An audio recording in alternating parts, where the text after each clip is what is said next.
Ils avaient été condamnés en première instance à des peines allant de 13 à 16 ans de réclusion criminelle, mais ils ont souhaité faire appel. Du 26 janvier au 2 mars, 4 hommes ont été à nouveau jugés pour leur rôle dans l'assassinat de Samuel Paty en 2020 à Conflans-Sainte-Honorine. Un procès en appel émaillé d'incidents.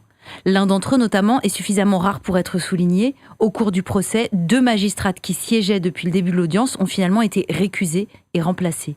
Ce qui leur était reproché, un manque d'impartialité, notamment lors de la déposition de la fille d'un des accusés, qui s'est déroulée à huis clos le 16 février dernier. Sur quoi repose le devoir d'impartialité des magistrats ? Quels sont les contours et les limites de leur rôle dans une cour d'assises ? Je suis Pauline Revenat et vous écoutez un nouvel épisode d'Affaires suivantes, le podcast inédit.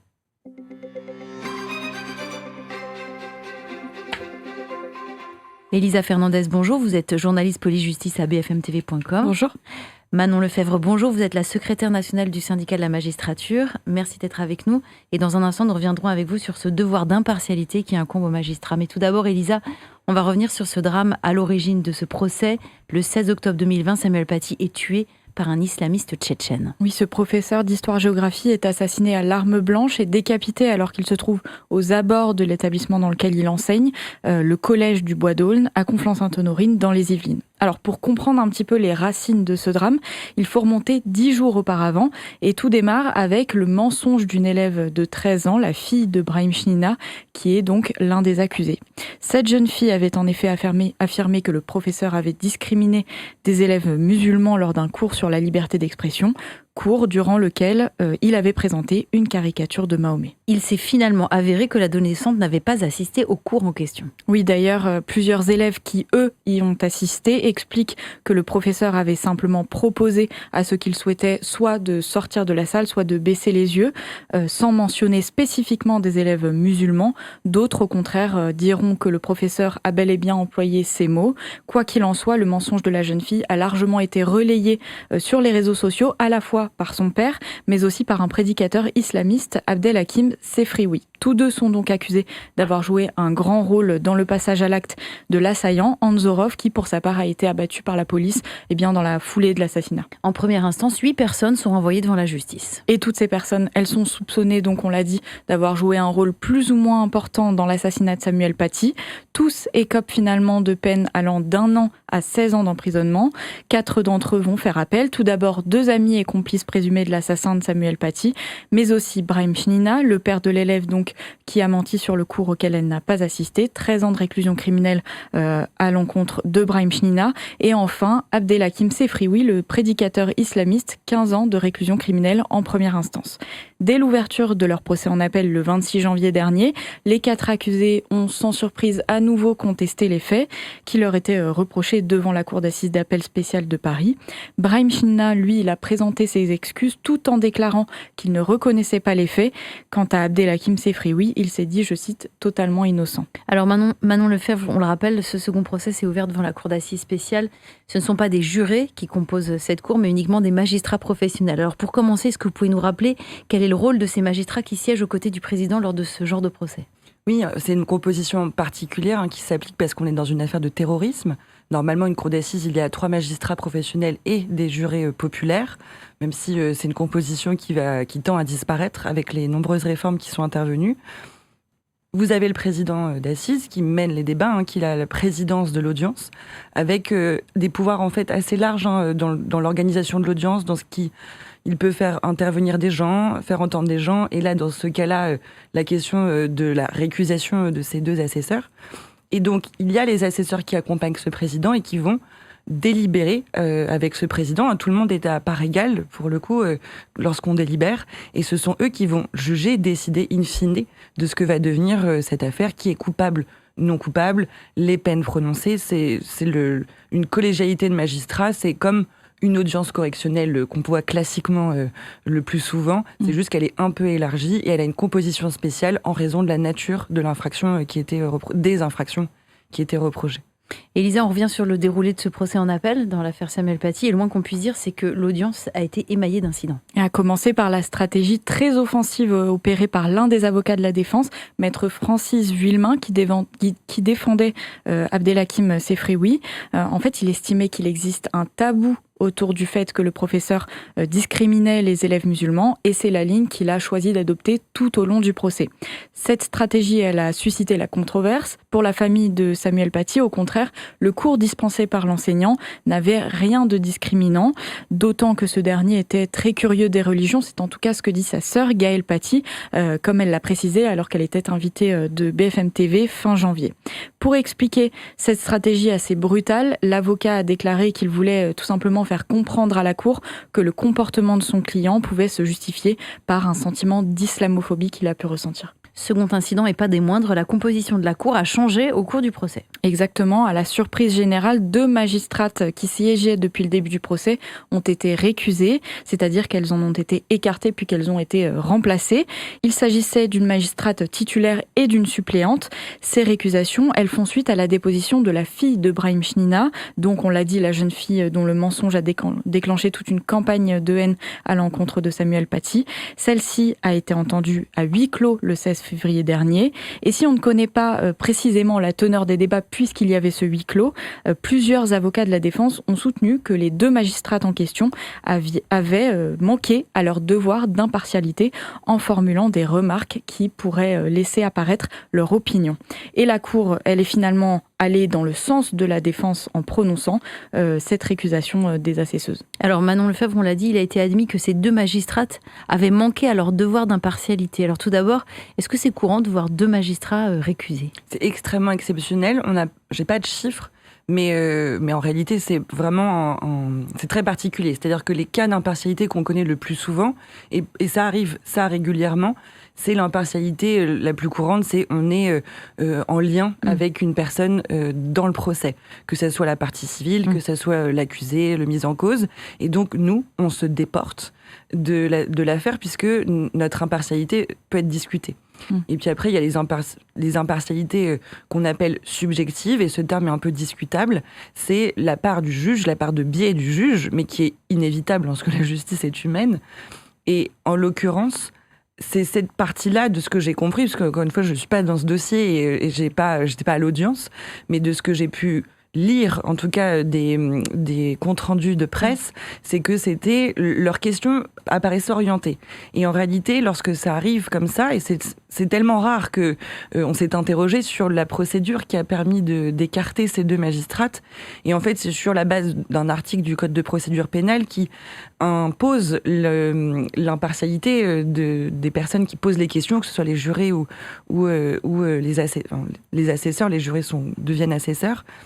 Et donc, le pouvoir discrétionnaire de la présidente, le pouvoir qu'a la présidente ou le président d'assises, a permis d'écarter ces 2 assesseurs. Mais c'est extrêmement rare, ça relève, il y a eu, de ce que j'ai pu lire par voie de presse, une délibération pour prendre cette décision, mais ça arrive. Et cette question de l'impartialité, elle est très importante, mais elle ne doit pas servir de manière d'atteindre à la dépendance de la justice. Ce sont 2 notions qui cohabitent, qui sont complètement différentes, mais on ne peut pas remettre en question systématiquement l'impartialité du juge, parce que le juge est un être humain et qu'il a effectivement des idées, des convictions, mais qui doivent rester en dehors de la motivation d'un jugement. Mais le juge est un être humain, la juge est un être humain, et il y a toujours une part de biais. Si on ne veut plus de biais du tout, on va passer à une robotisation de la justice, mais même là encore, l'intelligence artificielle est créée par l'être humain avec tous les biais que ça peut entraîner, donc on n'arriverait même pas à quelque chose de totalement neutre, et de toute façon, la neutralité n'existe pas chez l'être humain. Alors, sur quel principe est-ce qu'il repose ce devoir d'impartialité exactement ? C'est notre déontologie. Et puis, au-delà de la déontologie, c'est aussi c'est un pendant de ce que la justice est légitime. C'est-à-dire que comme on n'est pas élu, on est formé, formé très lourdement, ça aussi il faut le rappeler.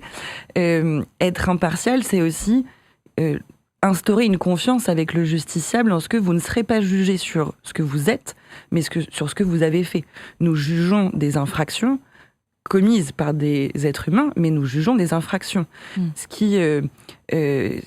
qui nous permet de dire, lorsqu'on est remis en cause sur nos appartenances syndicales, associatives, etc., de dire une fois dans le tribunal, je ne vois plus qui vous êtes. Enfin, je vois qui vous êtes parce qu'on a besoin de revenir sur vos histoires, sur vos parcours.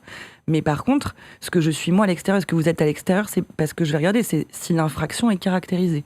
Et puis, il y a le second temps de l'audience où si c'est caractérisé, cette infraction, je regarde qui vous êtes, mais non pas pour rajouter comment dire, non pas pour pénaliser d'autant plus, parfois ça va alourdir la peine parce qu'il y a un passé pénal, mais que vous soyez de telle couleur politique, de telle couleur religieuse, d'appartenance associative, ça n'intéresse pas le juge. Ça peut parfois colorer, par exemple, un dossier de terrorisme, on va regarder cette appartenance religieuse, mais juste pour comprendre le parcours et ce qui a motivé un geste.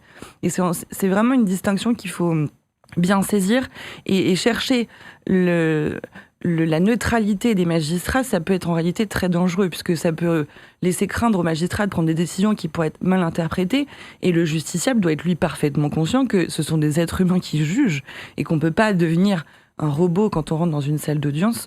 On vient avec ce qu'on est, mais toujours dans le cadre de la loi. Il faut rappeler que la loi nous encadre très clairement dans tout ce qu'on fait. Il y a le second degré de juridiction, c'est-à-dire le droit de faire appel. La collégialité est aussi un moyen de se protéger de la partialité des magistrats, puisque la composition, en l'occurrence, par exemple, pour ce procès-là, 5 magistrats, il y a un appel qui est possible, la Cour de cassation arrivant dans un dernier échelon. Il y a énormément, en réalité, de contre-pouvoirs. Tout n'est pas parfait, attention, il y a des réformes qui sont possibles et qui sont très demandées pour garantir cette fois-ci l'indépendance, mais du côté de l'impartialité, en réalité, ce qui met en danger cette impartialité, c'est le manque de moyens de la justice, d'une part, puisque de plus en plus la collégialité disparaît, et l'autre sujet, c'est les attaques incessantes des responsables politiques qui jettent ce doute sur l'impartialité des magistrats en dénonçant des appartenances partisanes qui en réalité n'existent pas, juste parce que des magistrats prennent position dans la défense de leur institution. Alors pour bien comprendre là où les avocats des parties civiles, de la défense ou l'avocat général peuvent poser des questions qui laissent transparaître leur opinion, un magistrat, lui, se doit d'être neutre ? Pas neutre, impartial. Impartial. Neutre, ça voudrait dire que on n'a pas d'idée. Enfin, en fait, on ne se fait pas d'idée. Il faut tenir les deux plateaux. En fait, c'est ça. Et c'est pour ça que la cour d'assises populaire, avec un jury populaire, est extrêmement importante, parce que lors de cette expérimentation-là, les jurés se rendent compte de ce que c'est complexe, en réalité, l'être humain, et que l'être humain doit nous traverser. Quand on prend des décisions, on a le droit, évidemment, mais ce serait absolument radical que de penser qu'en droit. Donc, le droit, c'est notre base, et ensuite, l'être humain nous traverse pour prendre une décision, et pour que ça nous traverse, on vient avec nos formations de magistrats, qui est extrêmement complète, c'est très long, et aussi avec nos histoires, mais qui nous ont forgés en tant qu'être humain, et avoir cette sensibilité, comprendre les mécanismes de l'être humain, ça c'est notre formation, mais c'est aussi nos histoires qui nous aident à faire tout ça. On devient magistrat pas que par hasard, c'est des métiers qu'on choisit, comme on devient professeur des écoles, comme on devient éducateur, parce que on a aussi cette capacité à regarder l'être humain et à l'appréhender, que ce soit en matière pénale, mais en matière civile aussi. Lorsqu'il faut intervenir pour placer des enfants, lorsqu'il faut intervenir pour divorcer des gens, quand il y a des gens qu'on doit mettre sous tutelle, tout ça, c'est du droit, mais on doit aussi composer avec ce que les gens nous amènent. Et à la fin, tout ce mélange-là, qui est parfois complexe, mais pas toujours, nous fait prendre une décision. Et ça ne peut pas être neutre. Alors Elisa, l'audience s'est donc terminée avec 2 nouveaux magistrats. Oui, et le procès a un petit peu débordé de son planning originel. Le verdict initialement prévu vendredi a finalement été prononcé ce lundi 2 mars. Comme en première instance, les 4 accusés ont été reconnus coupables. Brahim China, pour sa part, écopé de 10 ans de réclusion criminelle. Pour Abdelhakim Sefrioui, 15 ans de réclusion ont été prononcés. En revanche, les 2 complices présumés de l'assassin de la victime ont vu leur peine réduite en appel à 6 et 7 ans de prison. Ils avaient pris 16 ans de réclusion criminelle en première instance. Ils étaient jugés à l'origine pour complicité d'assassinat. Ils ont finalement été condamnés pour association de malfaiteurs sans que le caractère terroriste de celle-ci ne soit retenu. La famille de Samuel Paty s'est exprimée après l'annonce du verdict. Si elle est satisfaite des 2 premières peines, elle se dit heurtée par les 2 autres, drastiquement réduites. Alors merci Elisa pour ces explications. Manon Lefebvre, pour revenir aux 2 magistrates récusées pendant ce procès en appel, comment elles ont été remplacés. Et est-ce que dans tous les procès, des magistrats sont prêts à prendre la relève au pied levé en cas d'impossibilité ? Alors, en cas de récusation, là, j'ai pas d'informations sur ce qui s'est passé à Paris, mais en tout cas, lorsqu'il y a un cas de récusation, qu'un magistrat de lui-même, parce que c'est possible de dire je ne peux pas intervenir sur ce dossier, je me déporte. Soit c'est on va dire le chef de service pour faire plus simple, ou le président de la juridiction qui va désigner d'autres magistrats.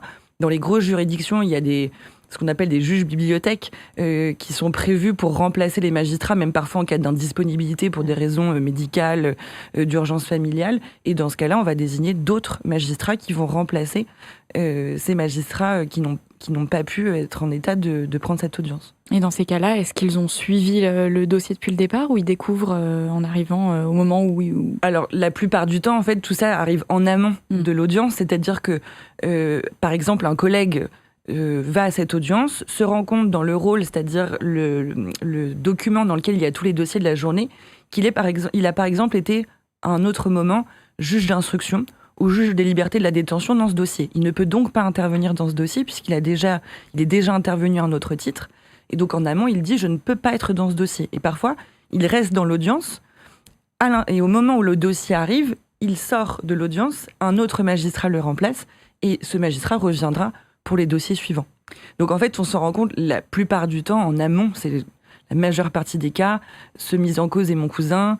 J'ai été juge aux affaires familiales dans une autre audience, j'ai divorcé ces gens. C'est plein de situations, mais la plupart du temps, on s'en rend compte en amont ou au moment de l'intervention de l'audience, tout s'arrête, on sort. Et par contre, il faut reprendre avec les nouveaux magistrats, puisque les nouveaux magistrats doivent avoir suivi les débats. J'ai une dernière question. Les magistrats, on le rappelle, sont formés à l'École nationale de la magistrature. Est-ce que ce principe d'impartialité fait partie des enseignements qu'on reçoit là-bas ? Oui, absolument. C'est vraiment au cœur. C'est au cœur. C'est une partie très importante de la formation de magistrat parce que c'est ce qui doit nous guider dans notre processus de doute. Et alors, ça ne traverse pas pour chaque dossier, je vous rassure, l'impartialité, mais en fait, ça fait partie de nous, de notre activité professionnelle, de notre rôle. Mais il y a des dossiers où c'est vrai, en fonction de la nature des infractions, ça peut nous traverser de dire est-ce que là, mais on est formé à ça et c'est indispensable qu'on maintienne ce travail parce que s'il y a un doute, il faut s'en écarter.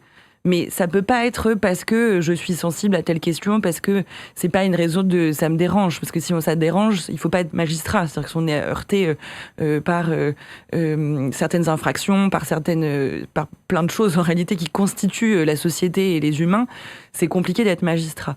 Mais en réalité, en fait, ça fait partie vraiment des indispensables du magistrat, l'indépendance étant tout aussi gros que l'impartialité, voire au-dessus, ça nous guide tout le temps. Et dès qu'on essaye d'atteindre à ça, il faut tout de suite se poser la question, tout de suite se lever et réfléchir à ce qui se passe.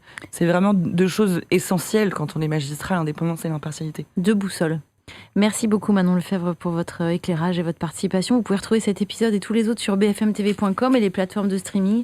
On vous donne rendez-vous la semaine prochaine pour de nouvelles enquêtes dans Affaires suivantes, le podcast inédit.